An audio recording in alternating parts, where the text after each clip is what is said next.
Competition అయిపోయి 4 weeks అయినా కూడా బాడీ కండిషన్ అయితే అసలు వేరే లెవెల్ ఉందన్నమాట. ఈరోజు వచ్చేసి day 2 and Navratri veg diet అనమాట. Dosa and 2 table spoons chutney, అంతే. క్యాలరీస్ ఇంటేక్ చూసుకోవాలి కదా.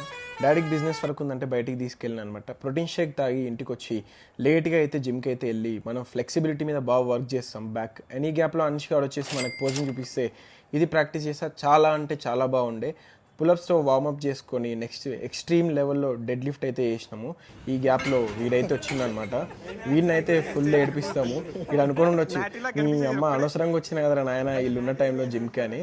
కానీ ఫుల్ అయితే ఫుల్ ఫన్ ఉండే. అండ్ స్లోగా నేనైతే బ్యాక్ ఇట్లా ఉందంటే మీరు ఇక్కడ చూడొచ్చు అనమాట. ష్రెడ్డెడ్ అండ్ క్లీన్ డెఫినేషన్తో ఉంది. బ్యాక్ అనగానే అదేంటో నాలో ఒక రాక్షసుడు బయటకు వస్తాడు. అండ్ బ్యాక్ ఫ్లెక్స్ చేస్తే నా అప్పర్ చెస్ట్ వచ్చి బ్యాక్ సైడ్ నుంచి కనిపిస్తుంది. అట్లా ఉంటుంది. బాగా కంట్రోల్ చేస్తా బ్యాక్ మజిల్స్ నేనైతే ఎక్స్ట్రీమ్ లెవెల్లో. ఇప్పటికి కూడా కాంపిటీషన్ కండిషన్లోనే ఉంది బాడీ. మీరు చూడొచ్చు, ఒకటి కట్ అయితే ఒకటి ష్రెడ్డెడ్ అనమాట. బాగా చేసాం వర్కౌట్. ఇంటికి వచ్చి షేక్ దాగి నాకు పేషెన్స్ ఎక్కువ అని వీడికి ఫుడ్ తినిపించేటప్పుడే అర్థమవుతుంది అనమాట.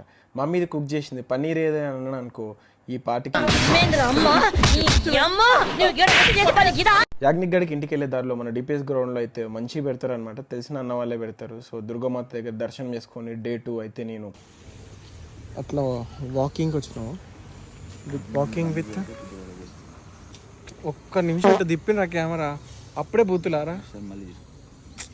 Shut man. వెంట్లిగాడి పెడిగ్రీ కోసం అని వెళ్తే ఒక ఆంటీ, మీరు యూట్యూబర్ అంట కదా, మా అబ్బాయి చెప్పేసి వెళ్ళాడు ఇప్పుడే అని చెప్పేసి నా దగ్గరికి అయితే వచ్చి మాట్లాడారనమాట. పార్కింగ్లో ఉన్నప్పుడు చాలా హ్యాపీ ఫీల్ అయినాము. ఇట్లే బండి మీద పోతుంటే పక్కన ఫాస్ట్ ఫుడ్ సెంటర్ కళ్ళలో కారం కొట్టిండు. అంతే గైస్, ఉంటా. పీస్.